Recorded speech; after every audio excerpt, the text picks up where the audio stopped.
Good morning everyone. My name is Algin Rose Lorano. So today we are going to discuss it's all about identifying market segments and targets together with Miss Hanaktar Arpeliada. So according to Philip Kotler on marketing, don't buy market share, figure out how to earn it. So here are the following topics will be covered in this chapter. So there are four levels of market segmentation, which is segment, niche, local, and individual marketing. And for the basis segmenting consumer marketings, there are four segmentation, which is geographic segmentation, demographic, psychographic, behavioral segmentation. And for the basis segmenting business markets, and the last is market targeting.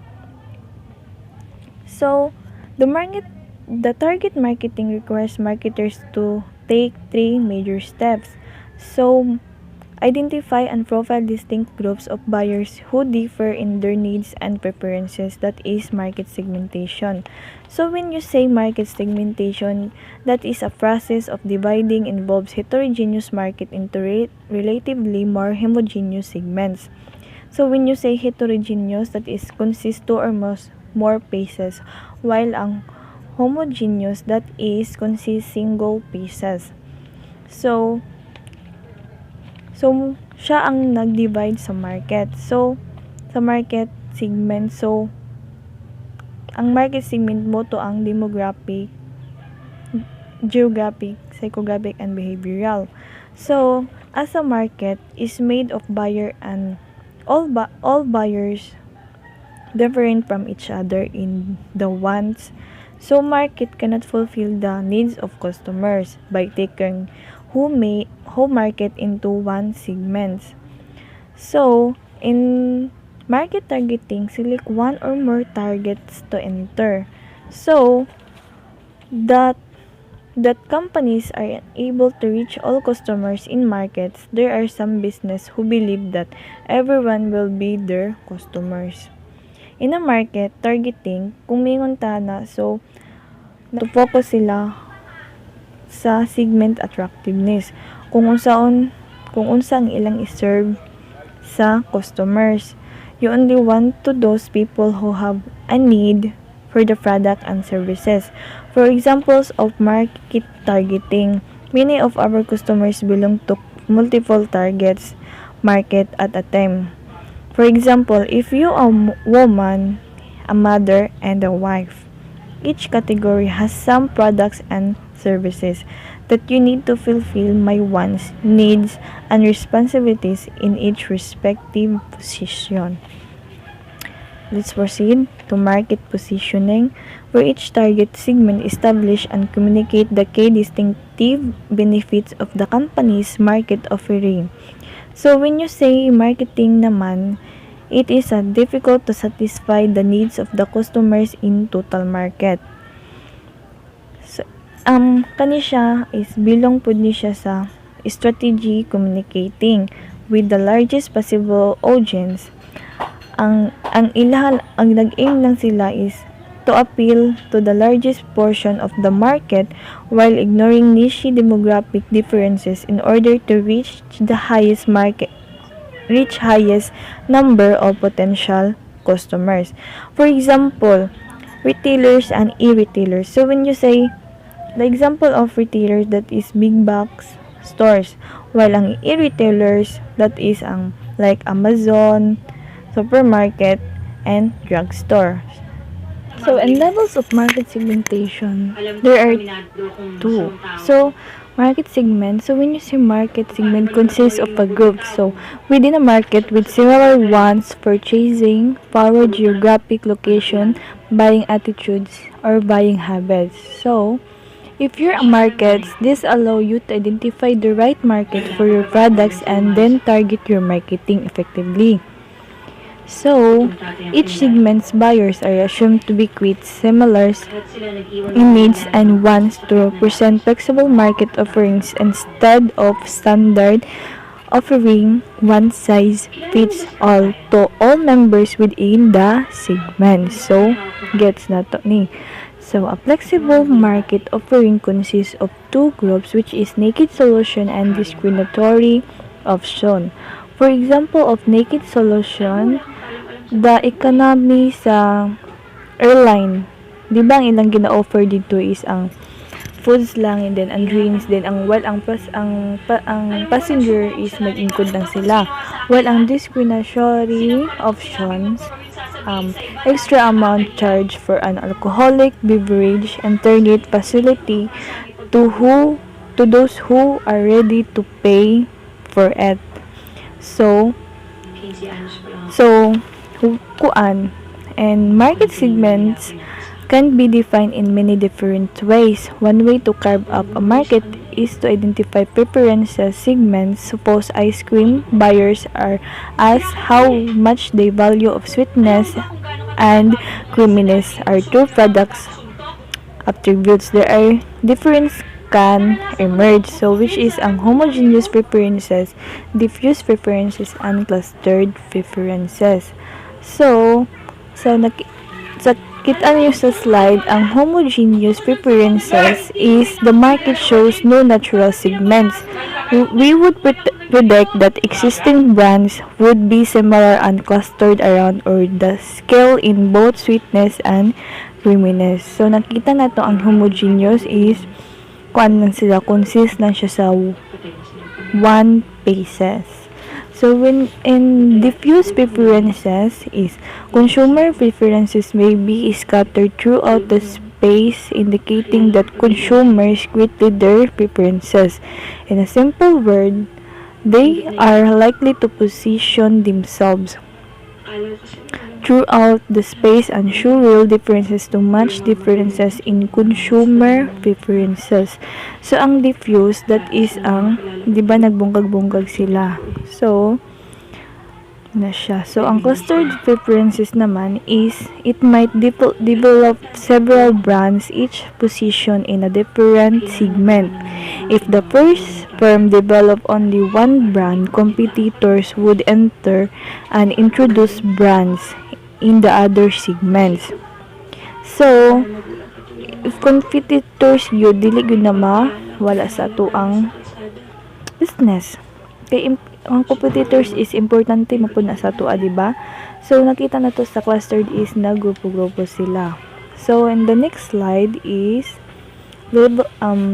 so when you say niche marketing, that is a segment of a larger market that can be defined by its own unique needs and preferences. For example, crack, H guard, miswak, star, cricket. And the local marketing is niche marketing, the example is ang mga conscious na mga consumers. And local marketing, that is it's all about increasing your reach in a particular area and attracting customer to your store. Example, there ang matrimonial service providers. So, ang individual customer marketing mo na ang mga individual or ikaw or siya, ako, yan siya. So, ang customization naman combines operationally driven mass customization with customized marketing in a way that empowers consumers to design the product and services offering of their choice. Example, burger color bank. So, in customization, nadala si producer and si consumer. Si producer o si consumer involved na sila sa production or through personal interaction with its customers. So, ang customization, ang ilahang goal is to help customers better identify what they want. So, muna ang goal sa customization. As you can see in the table, so muna siya ang steps in segmentation process. First, need-based segmentation. So, group customers into segments based on similar needs and benefits sought by customers in solving a particular consumption problems. So, In need-based helps the marketers to understand the need of the target audience and adapt specific marketing plans accordingly. Buying behavior and to approach use identifies several needs such as emotional and rational, which especially our emotional and rational. And number two is segment identification. So segment identification is for each need-based segment determine which demographics, lifestyle, and usage behaviors make the segment distinct and identifiable or actionable. So, information such as customers, kadtong four types of segments which is ang katong demographic, geographic, psychographic, and behaviorals.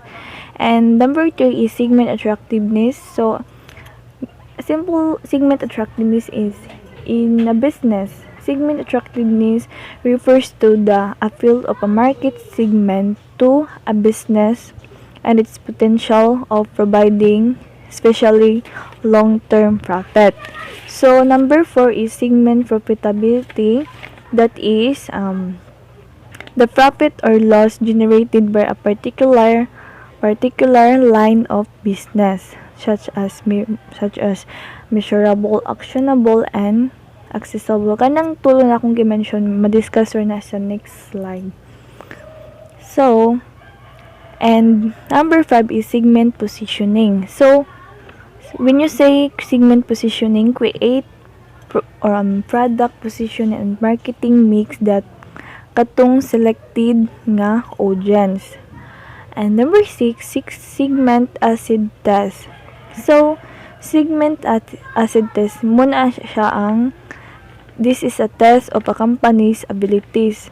So, karon pa ko nga ang business dahil na di siya segment acid test. So, siya ang mag-test sa ato ang mga financial analysis. Kay, if you're a marketer, leader, you have a segmentation better than all other competitors. So, which is nagid ang segment at seed test. So, dili gina siya mawala sa company. So, ang last is ang marketing mix strategy. So, ang marketing mix strategy na ay 4 P's, which is ang kadtong product, place, price, and promotion. So, is the set of controllable, tactical, or that a company uses to promote its brand or product in markets. So, unsa may role ani nila ni major segmentation for consumer markets? So, si geographic segmentation, muna siya ang marketing strategy to target products to people who live or shop in a specific location. For example, clothing retailers that presents online customers with different products. So, nadira ang countries, population, density, cities, climate, weather, urban or rural, and villages. Well, ang demographic segmentation is nagpalibot po dira ang age, gender, income, family, life cycle, region, education, socio-economic status. Ang demographic muna siyang is a group of people or how to create and use it ang different brand. While ang psychographic that is pays attention to consumers' perceptions, thoughts, and beliefs. So, unsa nga companies ang nagamit og psychographic segmentations? There are 3. So, which is ang retail industry, travel industry, and healthcare industry. So, and last is ang behavioral segmentation. So, ang si behavioral muna siya ang observe and analyze in order to identify the decision making and buying patterns. Kung mingon nag-buying pattern mo na dira ang kadtong mag-shopping talabi na ang atong mga behavior ka nang hilig ta mag-shopping. Tapos ang kanang si behavior daw gid ba ang atong attitude, beliefs ug atong norms. So kanigid siya We need to study of how people make decision when they purchase, especially helping business and marketers capitalize on this behavior. So, ang behavioral nadira ang nasakop si buying decision, ang ato ang mga decision. So, in the next slide, muna si segmenting consumers market. So, mananako na siya na-discuss. Si psychographic segmentation na dira si Ball's framework. So, ato nang i-discuss si Ball's framework unsa na siya. Si Ball's networks muna siya ang values, attitudes, and ang ato ang lifestyle. So, nganong naman, kinsa may nagbugnaan ang si Ball's network? Si Arnold Mitchell. Siya ang consumer futurist who wanted to explain the fragmentation. Ang Ball's na ay high resources and lower resources. Ang high mo ng innovators, thinkers, achievers, experiences, while ang lower resources mo ang believers, strivers, makers, and survivors. Ang higher mo na mga high expectation. Yung mga believers mo lang ng sakto lang or mga dili kayo kuan. Mga high nga or dili kayo ka ng kailangan. So mo na siya. So, muna po na ang behavioral segmentation na dira si decision rules. Dira ang mga initiator, influencers, deciders, buyers, si user o si non-users sa behavioral segmentation. Basis for segmenting business markets. Demographics includes industry. Which industries should we serve? Manufacturing industries. Companies like Sony are part of this industry. Automobile, aerospace, and other manufacturing industries. Company size. What size companies should we serve? Medium to large size companies. Location. What geographical area should we serve? All areas in the world like Southeast Asia and European regions. Operating variables includes technology. What customer technologies should we focus on? Octa-core, a faster processing EG, grade processor, and different grades of steel for different companies according to their manufacturing requirements. User or non-user. Should we serve heavy users, medium users, light users, or non-users? Focus more on heavy users and cater to others' uses as well. Customers' capabilities. Should we serve customer needing many or few services? Serve few services. Purchasing approaches includes purchasing function organization. Should we serve companies with highly centralized or decentralized purchasing organizations? Both highly centralized and decentralized. Power structure. Should we serve companies that are engineering dominated, financially dominated, and so on? Financially dominated and engineering dominated. Nature of existing relationships. Should we serve companies with which we have strong relationships or simply go after the most desirable companies? We serve with the most desirable companies. General purchasing policies. Should we serve companies that prefer leasing service contract systems, purchases, sealed bidding system purchasing criteria? Should we serve companies that are seeking quality service price? It depends company to company. Some might require quality, some service, while other price. Situational factors includes urgency. Should we serve companies that need quick and sudden delivery of services and cater to sudden delivery demand if it has enough inventory in place? Specific application. Should we focus on certain application of our product rather than all applications? Certain applications or all applications, this doesn't matter. Size or order. Should we focus on large or small orders, medium-sized orders to large-sized orders? Personal characteristics includes buyer, seller similarity. Should we serve companies as people and values are similar to our? Yes, but not necessary. Attitude toward risk. Do we serve risk-taking or risk-avoiding customers?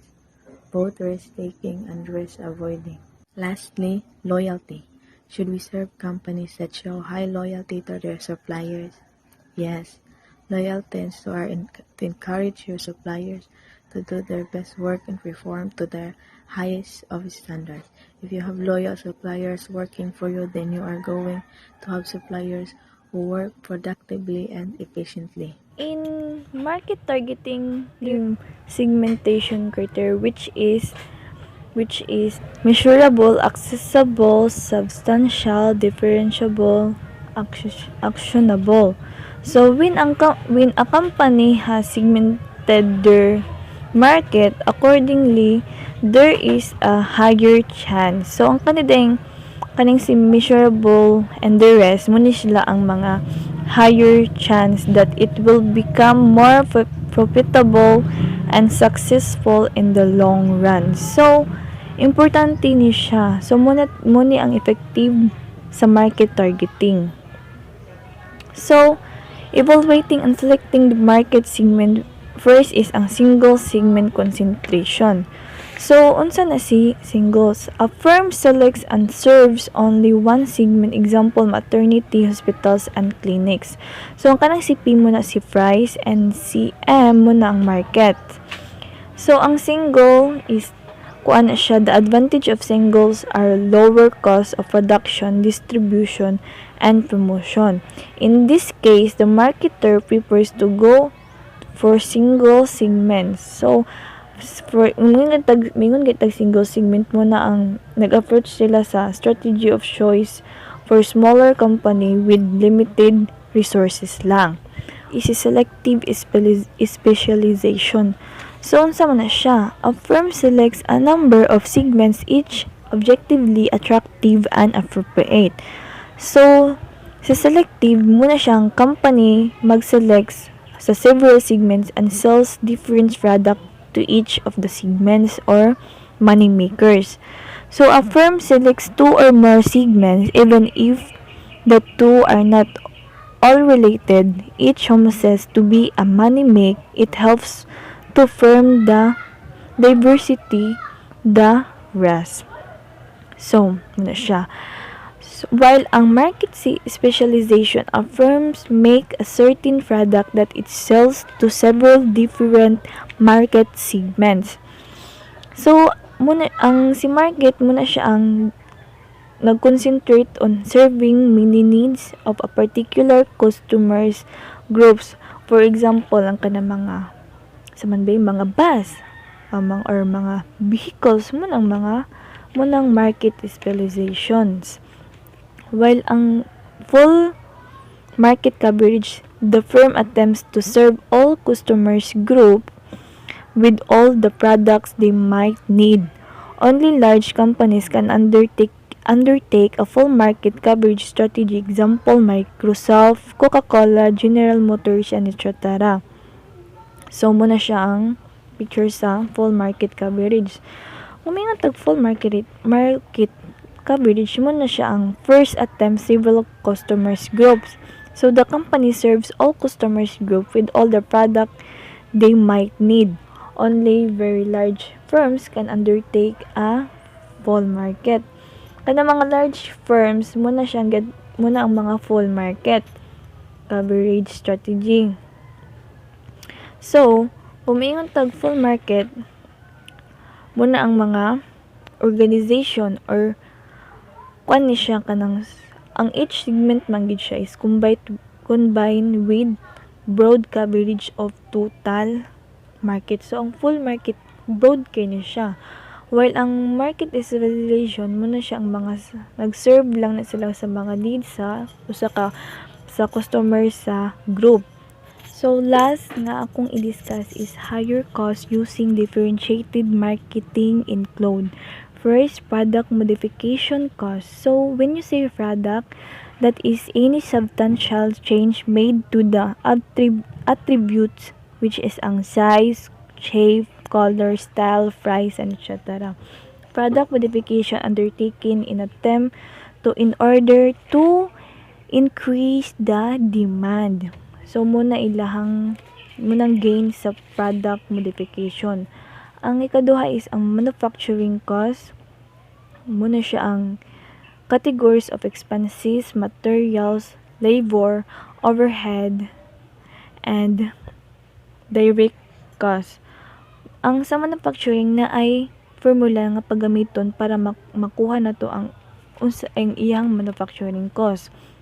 Una is ang total sa manufacturing cost, ang direct materials plus direct labor plus ang manufacturing overheads. So, ang ikatulo is ang administrative cost. Bingon tag-administrative cost, muna siya ang cost of formulating the policy, directing, and controlling the business activities, which is not related directly to a production, selling, and distribution. Nanapoy formula nga paggamito ng administrative. So, nadira ang siya ang mag-divide sa operating income total by reported revenue. So, ang kaning, di ba ang si product modification, ilaha lang is ang ilang demand is to increase. While ang manufacturing mo to ang kanang overhead. Ang administrative mo na ang total sa revenue. Tapos, ang inventory cost, to check the cost to in order and hold inventory. For example, sa inventory mo na ang mga raw materials, labor manufacturing overhead, or balance sheet. While ang last is ang promotion cost. So, ang promotion cost muna siya is a cost companies occur to market their products or services to consumers. So, for example, event sponsorships, mga giveaways, o discount. So, muna siya ang higher cost using differentiated marketing. So, ang summary sa amuhang topic nga identifying market segments and targets. So, STP. Kung usa ng STP mo na ang segmentation, ang T is ang targeting, tapos ang P is mo na ang positioning. So, 3 steps marketing framework. Muna siya ang tulo ka framework sa marketing. So, with the STP process, your segment, your market target, your customers, and position you offering to each segment. So, munang importante ni ang STP sa usa ka company. So, that's all and thank you.